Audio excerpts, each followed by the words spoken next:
I wrote this down so that I have something to go off of so I can make a quicker video, but if you don't believe in God or Jesus or Satan, that's okay. I'm not here to convert you. I'm just here to ask what if. I was talking to someone the other day who doesn't believe in any of that. And I do. But even if none of it is real, what if something bigger still is? This is my Judgment Day theory. Like, what if we die? Judgment Day is not some religious courtroom scene. What if it's a moment where we're judged by our energy and growth? Not by God or Satan, but by some intelligent system. That starts with an I and has 10 letters, and the first 3 letters of it is another word for sick.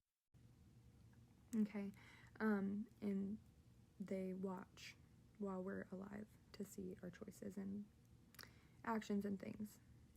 So what if it's Judgment Day is a moment where we're judged by our energy and growth, not by God or Satan, but by some intelligent system.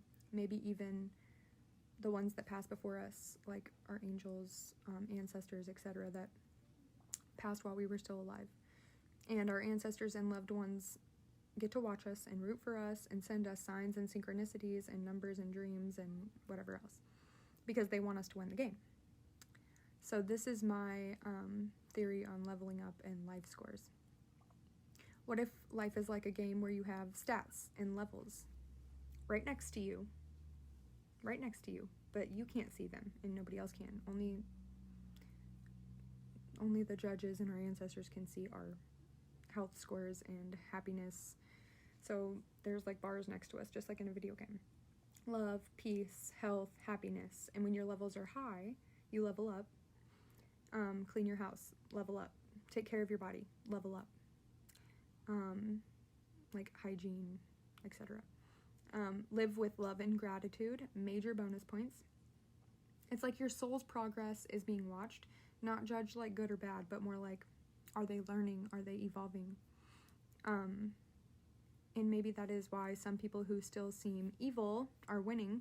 What if their people on the other side are just as dark and evil and gave them cheat codes, like let them cheat to level up in life? But light side players got to do it the hard way with discipline and healing and love, because they have ancestors that want them to do it the right way. I'm not saying NPCs aren't real, but if God made us all, maybe they don't exist. Maybe we still kind of live in a simulation. Maybe the Bible and other sacred books are just manuals, not to control us, but to guide us so that we don't have to come back. Because let's be real, Earth is ghetto. It is beautiful, but it's ghetto. Do you ever notice how when you sage or clean your house or sit in nature, you just feel better? Yeah, that's because you just leveled up. You shifted towards the light.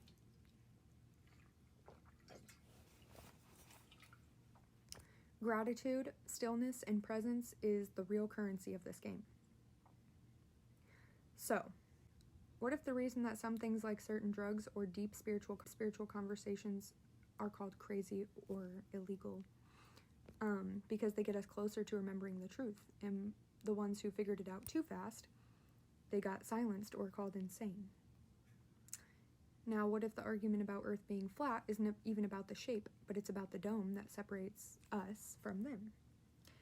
The space between heaven and hell might just be the space between us and our watchers, like our judges, our team. And what if the media, society, and all the fake shit we're bombarded with daily is designed to keep us distracted from our real purpose, which most of us already know that. To get us chasing perfection instead of healing, attention instead of intention, and masks instead of authenticity. Because if we all actually woke up, if we remembered who we were and who made us, if we stopped numbing ourselves with fake beauty standards, toxic relationships, shallow goals, and actually started loving ourselves and connecting with God again, that would be rebellion, that would be power, that would change the entire game.